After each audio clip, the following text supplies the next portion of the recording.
Ji, Assalamu alaikum, and good evening, good afternoon, everybody. We are live.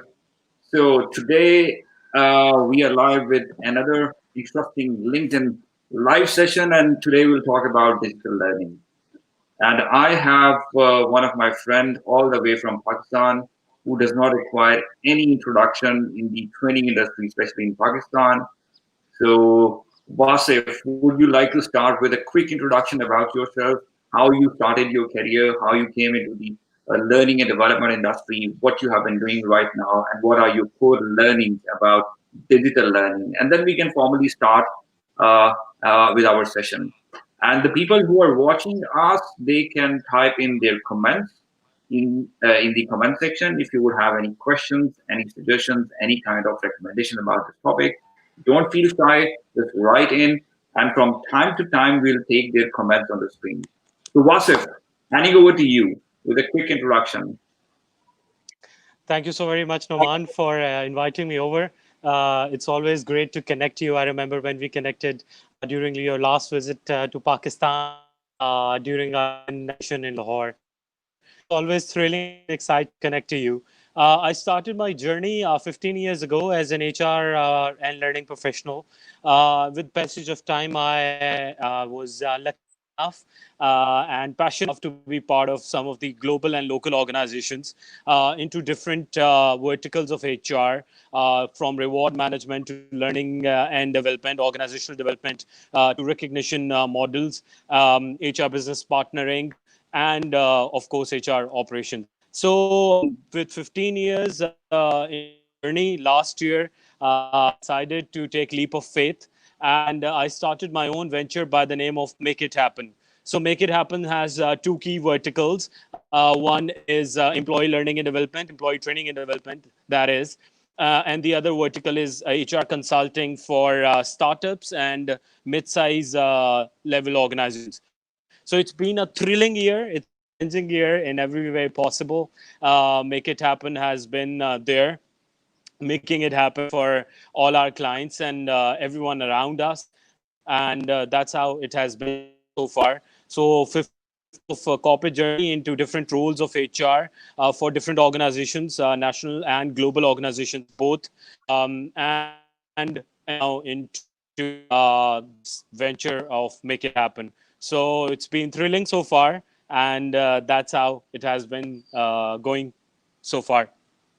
Yeah, wonderful, wonderful. Thank you very much for this sharing your whole journey with us. And maybe a slight apology from our side. The connection is not that great. So because we are having kind of a unique situation in Pakistan, not a unique situation in Pakistan, but maybe rest of the world, they don't know about that specific event, what is happening in Pakistan, especially today. So it's basically 10th of Muharram. So that's why we are not really having a kind of a great connection between Wasif and me. So Wasif, would you like to explain that what you are feeling? How's the internet connection right now? I think these are some of the challenges that we have with the digital world. I was in a session with one of my favorite clients the other day. It was about winning through power of words and how we need to create an impact in the business world. And we got connected at 9, and right at 9:30, we were disconnected. So all these challenges are there with the digital experience we have. And I've always said we all can wish and pray and hope that we go back to the normal really soon. So all these challenges, can be taken out, and learning can be more impactful in that thing. So let's try Yeah, and manage with this challenge. exactly. And the people who are watching us out there on three platforms, LinkedIn, Facebook, and YouTube, please bear slight disconnection if there would be. And I know there's kind of a slight distortion in the voice, so just bear with us. And I'm sure that we will get through these 45 minutes and we'll discuss our topic, whatever we have. So today we will be talking about digital learning. I mean, COVID-19 has made it very, very clear that it's the right time to exploit the digital tool and to get the benefit of the digital advancements.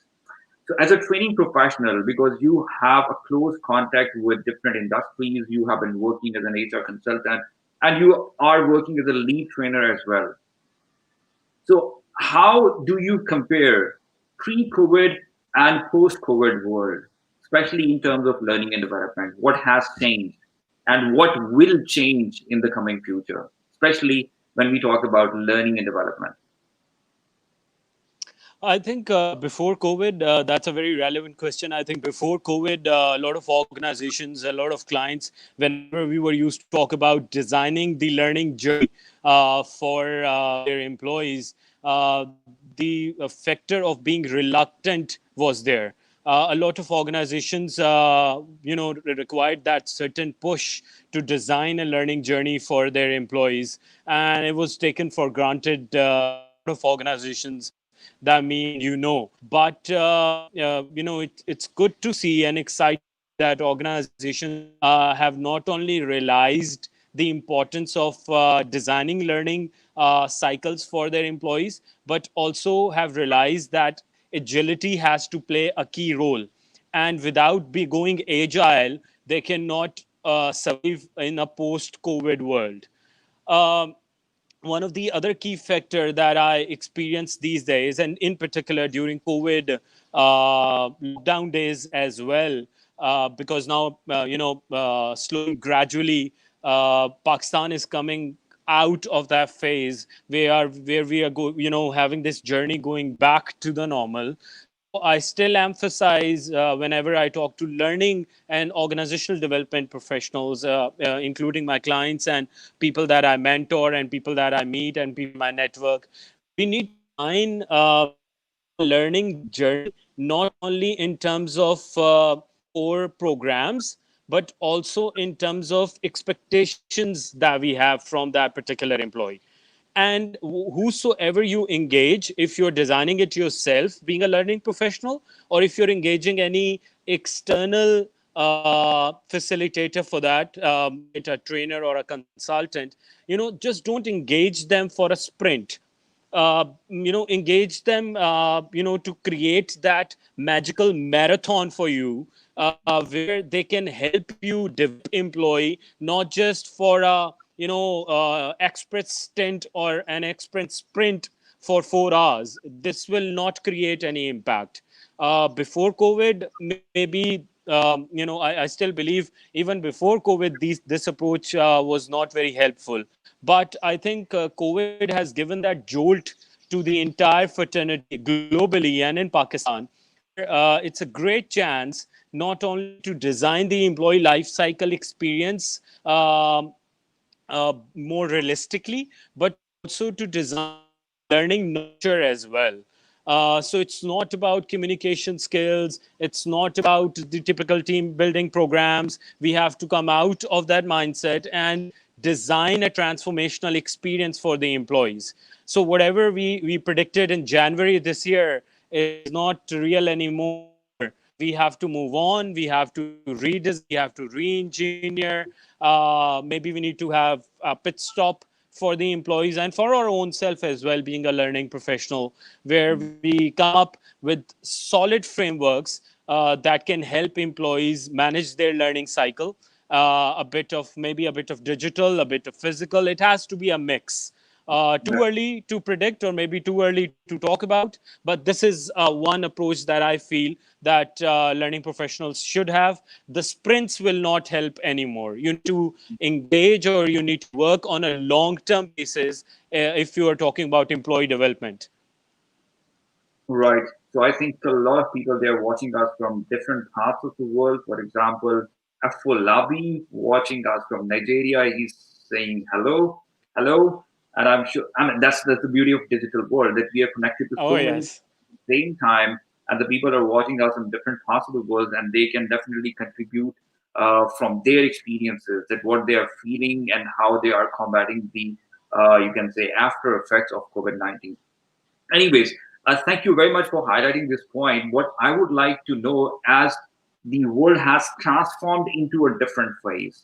When we talk about pre-COVID-19 world, yes, companies had digital learning platforms. Companies were offering, trainings with digital tools.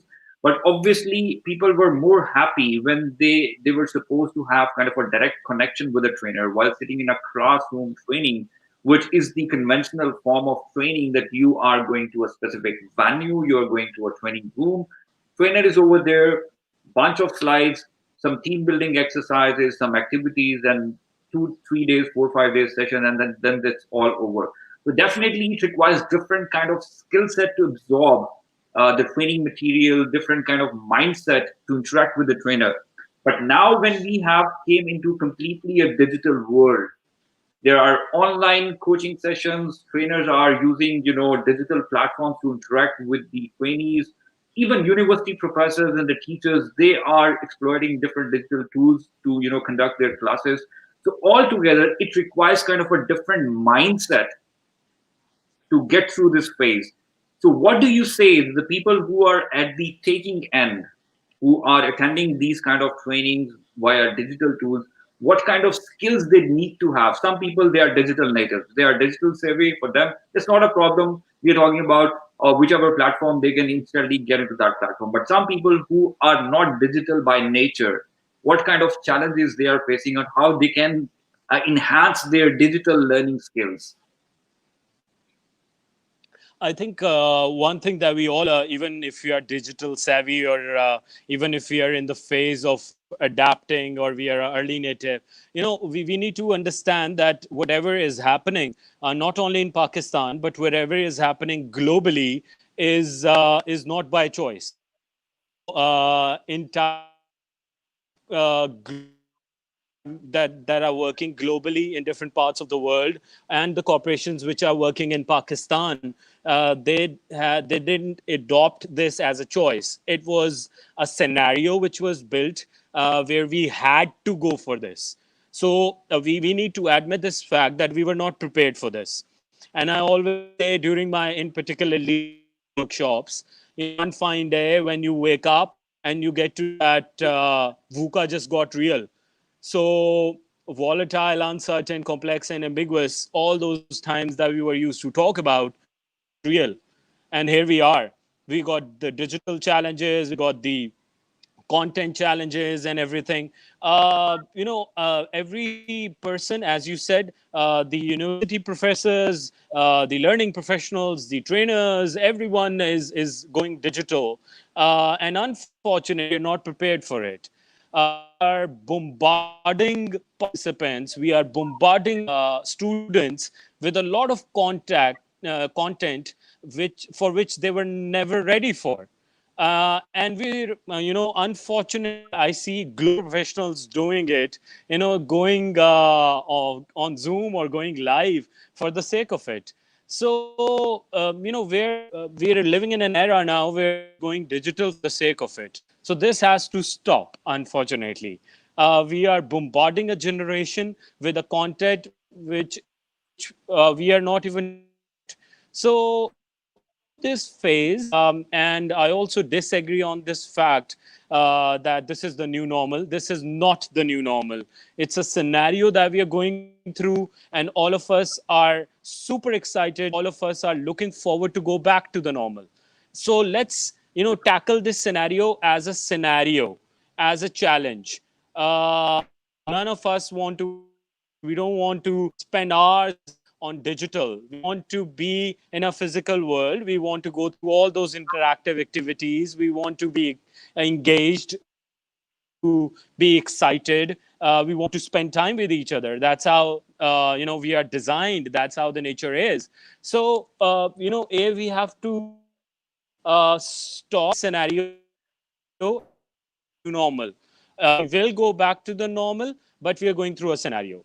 B, in this digital era, it's getting difficult for participants, for students, and it's getting for trainers and teachers and everyone who is in this profession where you have to be engaged digitally. So once you're going through this, understand that the biggest challenge is the emotional challenge. I see a lot of my clients complaining that participants are not ready to learn about communication skills.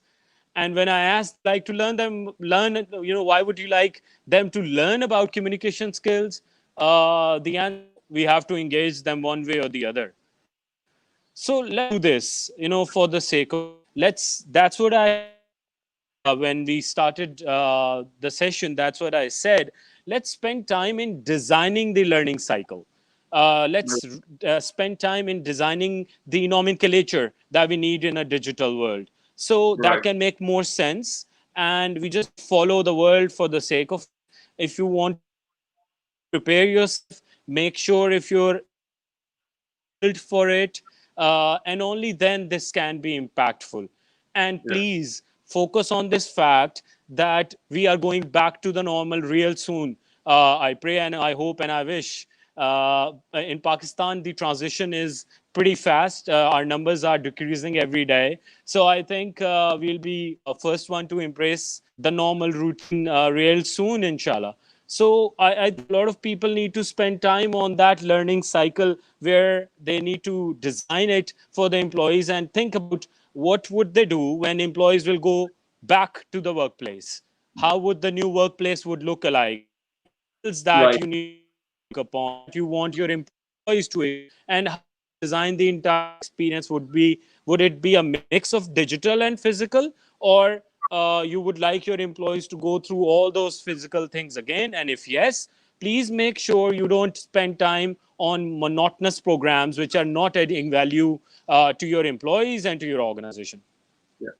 Well, Basit, it's an interactive session. It's more like a discussion. We do not have any specific agenda or set of questions that we will be, discussing throughout our session. So we would like to make it quite interactive. And we got our first question. I think you can see the question on the screen. If you can't, then I can read it for you. So the question is coming from one of my college fellow Wasim.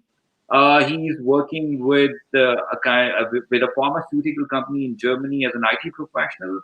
And what he would like to know that we have seen a lot of negativity during COVID-19. What are potential opportunities? So he would like to know your perspective. So I think when he would like to know your perspective in the context of learning and development. So I mean, there are a lot of negativity. Many things have stopped. So what could be the potential opportunities of this learning and development or new learning and development cycle?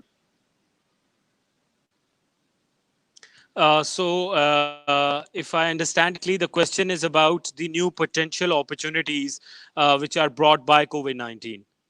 Exactly, exactly. I think one of the potential opportunities COVID has brought is asking all of us and all our organizations to go agile. This is a great opportunity.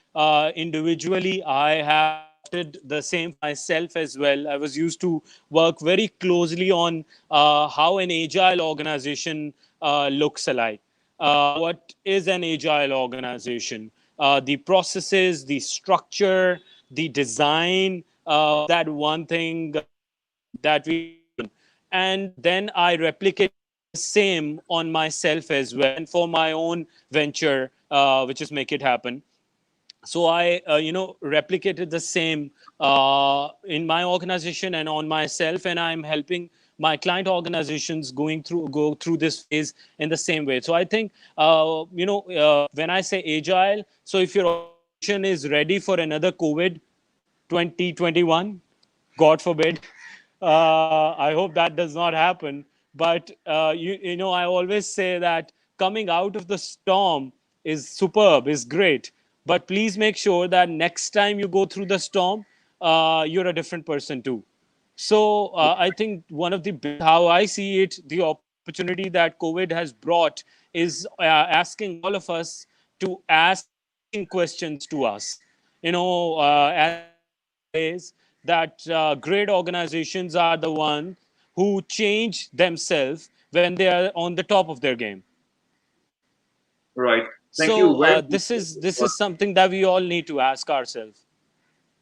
Then we got another comment from Sohaib. Sohaib is also a great friend of mine right now in UAE, I think, and he's also very keen to talk about HR related topics, especially learning and development, and he's quite appreciating the topic itself.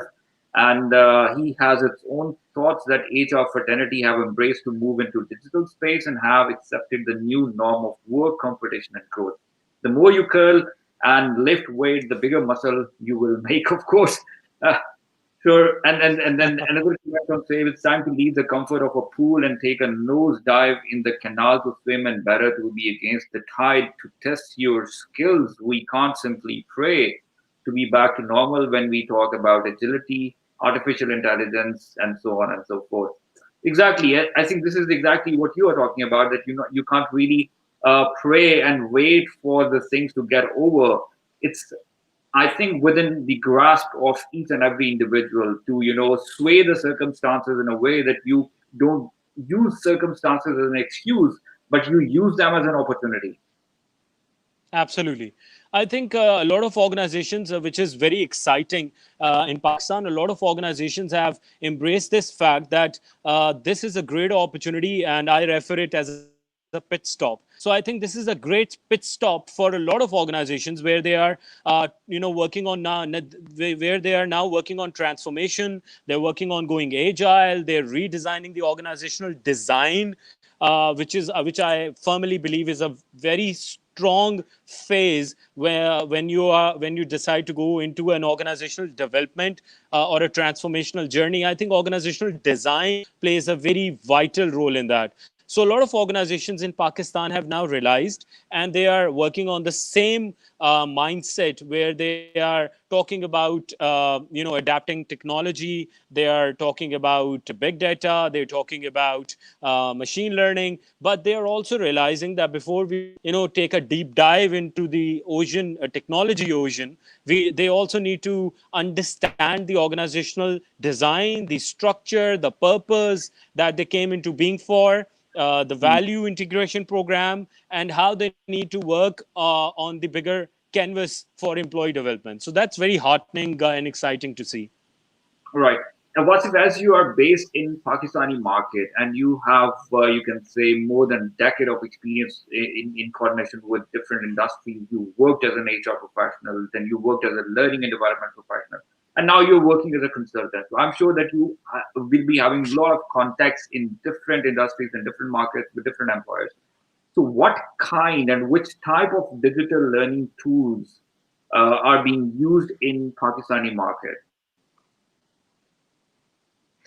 So currently, as I said, it's very exciting that during the lockdown phase and even now, as we talk, a lot of organizations have not only embraced global tools, which includes the usage of Zoom, Microsoft Teams, and all other tools that we are familiar with, but they're also designing the entire learning management system for them as well. So I would like to appreciate all the IT professionals in Pakistan as well, that they have not only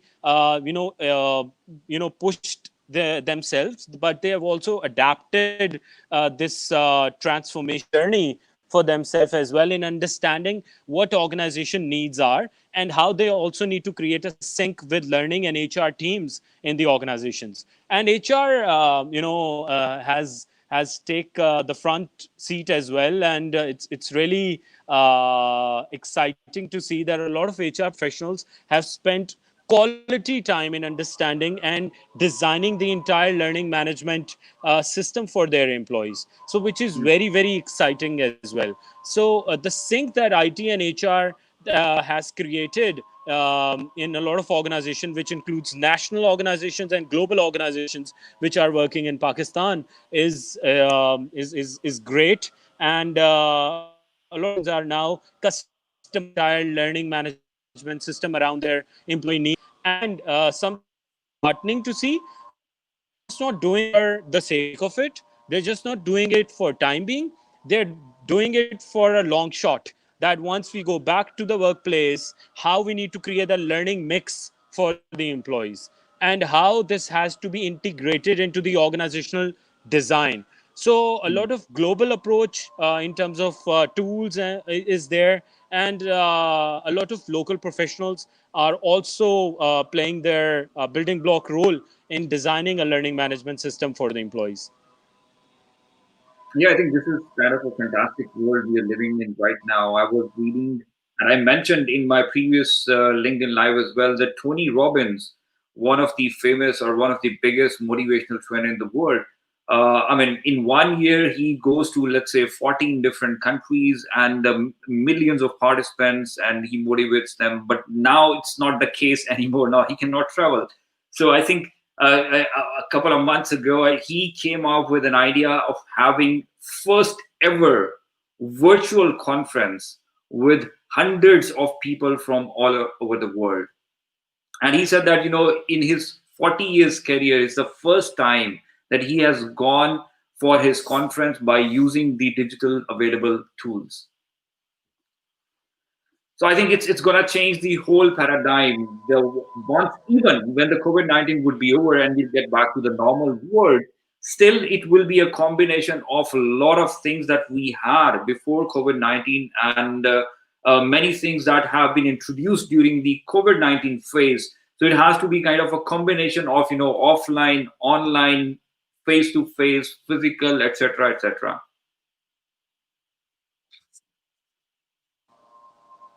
I think you're very right about it.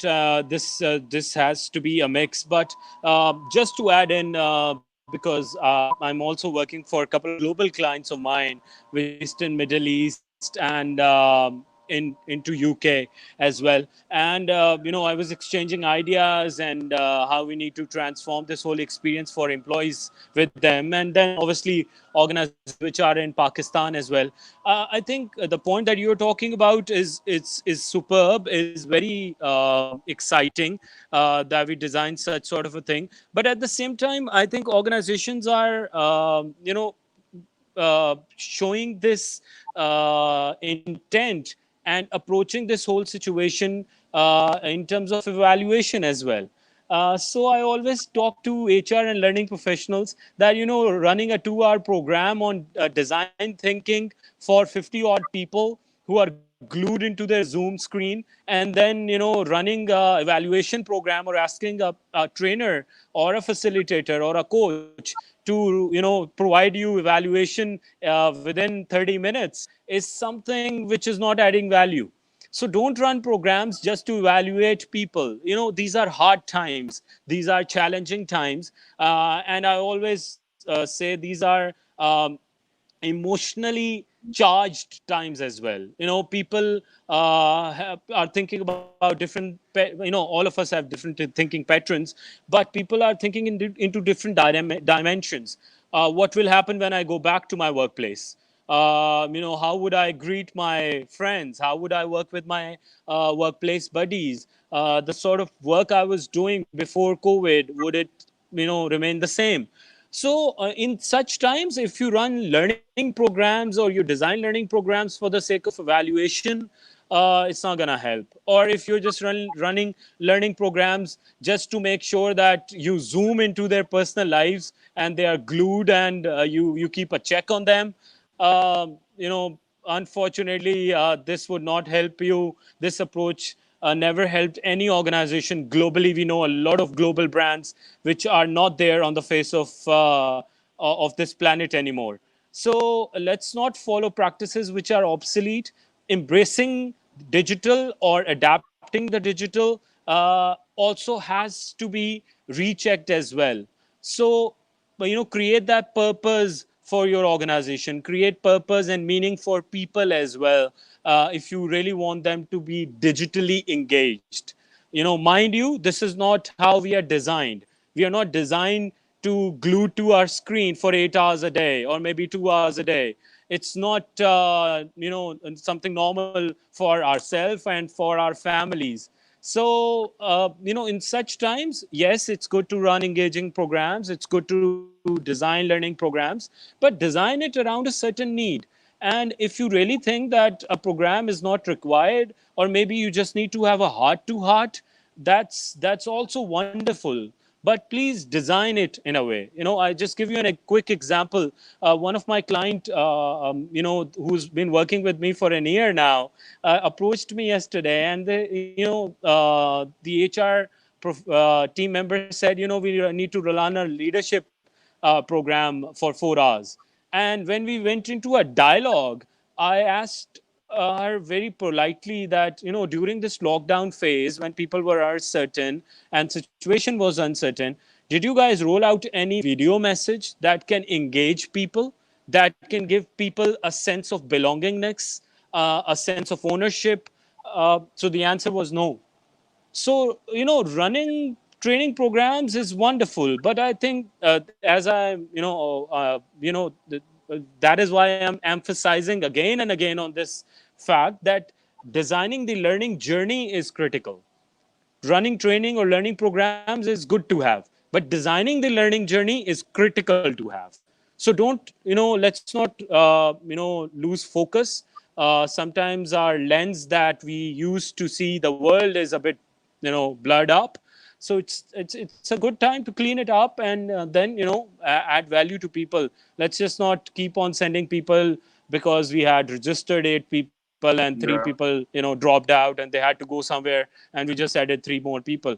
So let's not do that. It's not going to be helpful at all. Yeah, I think you rightly mentioned that when we talk about leadership programs, especially as far as my experience is concerned about Pakistani market, that we talked about leadership programs too much. We send people for a leadership development program maybe for a week, something like that. But I mean, the real example gets set when the top leaders, the existing top leader, they practice things by themselves. And I think you rightly said that this is the right time that your CEO would come up with an engaging video asking people that how's what are you doing, how's it's impacting you, and how is it's impacting me, setting the example that they are the normal people, they are your colleagues, they're not like someone sitting on the top as an alien, but they are some people who are actually part of the organization and setting the examples for the leaders who are working at the lower layer of the organization. So I think what I believe that COVID-19 has provided kind of a great opportunity, a kind of a blessing in disguise, that they can use these kind of new trends, they can set these kind of new trends, and can bridge the gap of communication between the top leadership and different level of employees working in your organization. So coming back to our main topic regarding this digital learning, so, what do you think quickly that what is the role of organization in order to provide digital learning opportunities to their employees? What is the role of line management to make sure that they have put in the right kind of you can say system or right kind of an ecosystem that people could make use of these programs? And what is the role of individuals? Sometimes it happens that companies providing or bombarding so many training content, but people are not being able to absorb that content. Probably it's not the right one, or probably it's too much, or probably it's not the time that this content, this type of content is needed. So, what do you think? What are the roles of these three pillars of the company? This is one of my favorite questions, and I'm always excited when this is asked to me. I think, in a nutshell, Noman, organizations have to work on enablement. This COVID is a great chance, especially for national organizations, to work on enablement. Engaging people is critical, is amazing, is superb, is wow. But creating that enabling experience for the employee would win you everything. And that's where organizations fail. I'm still working, and I have worked, and I'll be working in future as well with a lot of my clients who are not focusing on the fact that till you enable your people, they cannot win battles for you. So during this phase and even currently, please try and enable your people for it. So enabling is, if you're expecting him or her to join and play their part, you need to enable them with something For the basic, which employee would win you. Oh, sorry, there was so kind of question. so enabling them with the basic. How would they connect on calls? Running or designing a small workstation, maybe, or maybe creating ease for them to be digitally available. So this is something basic. And unfortunately, there are few organizations who still have not realized that without enabling employees, they cannot be engaged. So, organizations have to work on enablement. They have to enable people to be digitally connected to the digital world. Line manager has to work very closely with organizational development and HR team to design that learning journey. Just let's not just fill training hours. Let's just not fill the nomenclature, like the old way. Let's spend time on people. It's as important as spending time on business verticals. So, design that whole thing for them. And last but not the least, individually, I think we all need to understand and realize that this is a great opportunity of transformation, where we can not only learn and adapt the new learning competencies, but also can, is a great chance to discard few of the things that we were carrying as a luggage. So, on the three-step model, I think organizations have to work on enablement. Line managers have to work very closely with the HR team, and individually, we have to embrace this change. And we need to embrace it with its true letter and spirit, not something that is forced on us. And if you really want to make this model successful, organization also has to work on this fact that they need to create meaning, purpose, and sense of ownership for employees. And this has to be translated through a training framework or a learning framework to all the employees. So this will become meaningful. Running programs which are not aligned with the organizational strategy would not add value to people and to the organization. Yeah. And I think I truly agree with you that sometimes it's a really necessity to go back to the basics. So if you really want your people to get the flavor or to get the maximum out of these training tools and training programs, then the key is the engagement and how you're going to engage your employees, the top leadership, and the line managers plus HR. They really have to create kind of an atmosphere or enablement in a way, what you said, that people feel themselves connected with the whole program or with the whole learning and development of the training cycle, that it will definitely create a value to their day-to-day affairs. For example, I think in this COVID-19 situation, uh, how many companies have gone for training, like how they can enable their people to use digital technologies? How many companies have organized training programs or provided training content related to the cyber attacks and cyber crimes? Because now people are going online from their home offices. There's a concept of remote working, concept of home office. Some people, they are working at their offices. So of course the overall security feature of the digital environment has been compromised in a way. So there are a lot of threats of cyber crimes and cyber attacks. So how many companies have actually provided this kind of training content to their employees so that they could improve their digital know-how, they could improve their sense of being secure on internet? And I'm sure if you ask the companies, there won't be too many who have done that. So again, these are the basics. You really do not need to come up with a training content designing a rocket science, but these are the basics that you can start with to engage your employees and then to building up their absorbedness or their digestion towards the real content. Absolutely, I completely agree with you. And as I said earlier as well, this is a great pit stop for organizations and for individuals as well.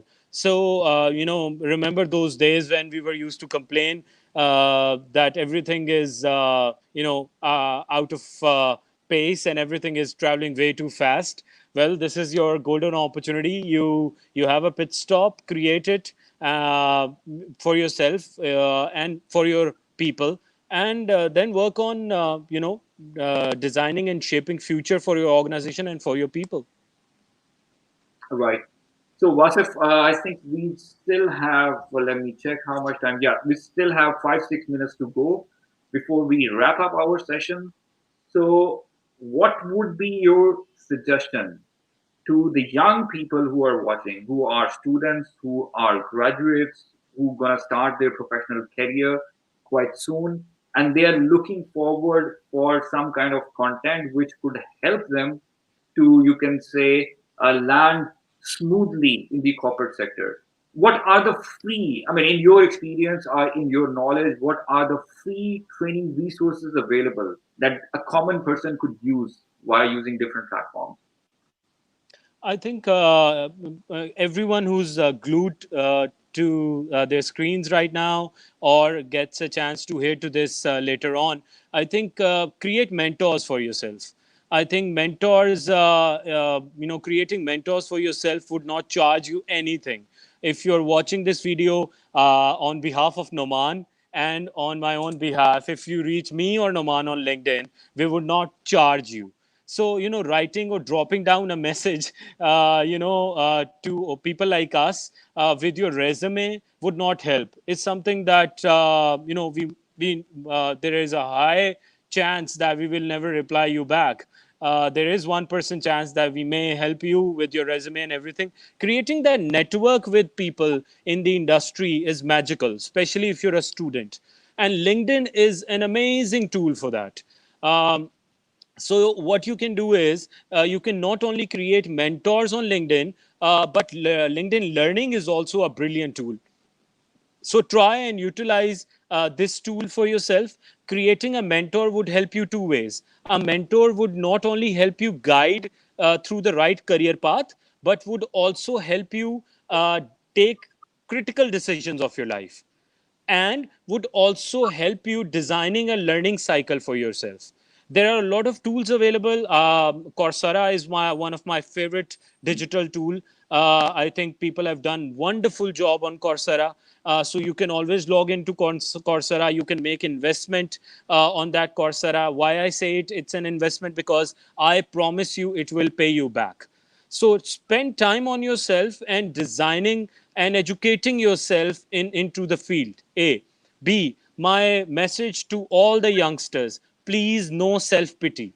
Let me repeat, please no self pity. The world out there is full of opportunities. There are so many things that you can do for your own self with minimum of help. Only by creating a network for yourself, you can help yourself become a brand. And if you doubt this, try LinkedIn. Try to connect with people who are there and who would surely help you without, charging even a single penny. So, try and spend this time to develop yourself as a thorough professional. Uh, be very choosy about the field that you want to adapt, and then acquire the right skill set, acquire the right competencies which are required to, be top notch in Mm. that particular sector. If you want to be part of sales and development, if you want to be part of sales and marketing, you want to be part of IT, you want to be part of HR, get to know people who are there in the industry, and are successful, and get to, know them and make them your mentor. And then also get to know about competencies and get to know about skill set which is required to be top notch into that field. And that's how you make it happen for yourself. Yes, I think I was reading an article by World Economic Forum about skills for future, and one of the skill which would or which is required to land in the future is like learning how to learn. And I think this is the right time that we can, I mean, this is basic. This is kind of a basic. When you get into a badminton court, when you go into football stadium, or you want to try and play cricket or any game that you have not tried before, then you first, try to learn. And then to acquire that skill, you have to start from somewhere. So this is exactly happen with all the digital platforms out there, that first you have to condition your mind, you have to condition your body, you have to condition your thoughts, and then you try, okay, how can I really get a hold of this thing? It's just like when you buy furniture from IKEA.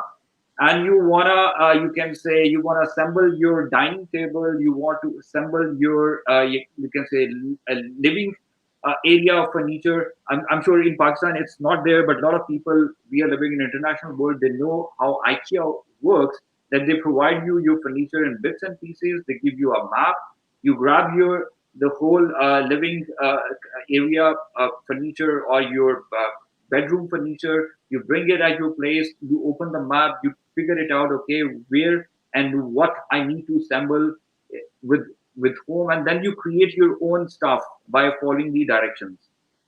So sometimes it happens really quickly, but sometimes you have to struggle.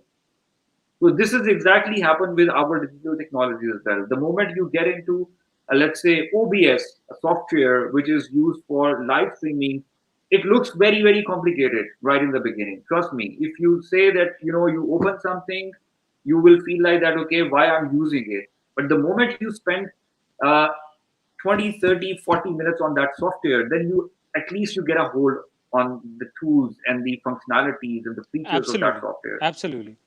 And I think So I with think everything that we have, it's the same thing. Even with the apps that we have, one of my most favorite app is Slack, and I think the way Slack has helped all of us globally is matchless. So I suggested to all the students in particular, to all learning professionals, HR professionals, OD professionals, and across industry. I think Slack is a wonderful tool, and there are enormous tools which are there to help us redesign our typical day at work. So I think we all need to embrace this fact that these are tools which can make our life easy, and that's the way forward now. right. Thank you very much, Vasav, for this interactive discussion over the topic of learning and development, especially related to digital learning. And I think scheduled time is over. I really don't want to wrap up this discussion. I would like to talk to you for hours and hours about this topic, which is very close to my heart. But somehow every discussion has to have an end. So this is exactly for this discussion as well. So hopefully we'll connect some other time. Any words from your side? Any message from your side? I would like to thank you for having me over. It's always excited, as I said earlier, to see you and to connect to you. I think you're doing a wonderful job. LinkedIn is very very lucky to have you on board, and I think the sort of contribution that you're making to lives globally is amazing. So keep it up, and thank you so very much for having me over. It was amazing. Thank you very much, Vasif. And the last comment came from Rupal. Rupal Gupta, and she would like to know, is it Slack? Yes, it is Slack, Yes. Slack. It's like this. Yeah. If you're using Android or iPhone, just type in the Play Store Slack, and you will get the app. All right, Vasif, Absolutely. thank you very much. Thank you. Uh, Thank you very much to all the people who watched us from all over the world and connected with us and commented. And see you next time. So stay home and stay safe and believe in strongly whatever you are doing and just be unstoppable. Thank you very much and have a wonderful day ahead. Thank you so very much, everyone. We can stay in touch. I have a page on LinkedIn. It's called Vasif the Monday Man. So we can always stay in touch through my page as well. Thank you so very much, Noman.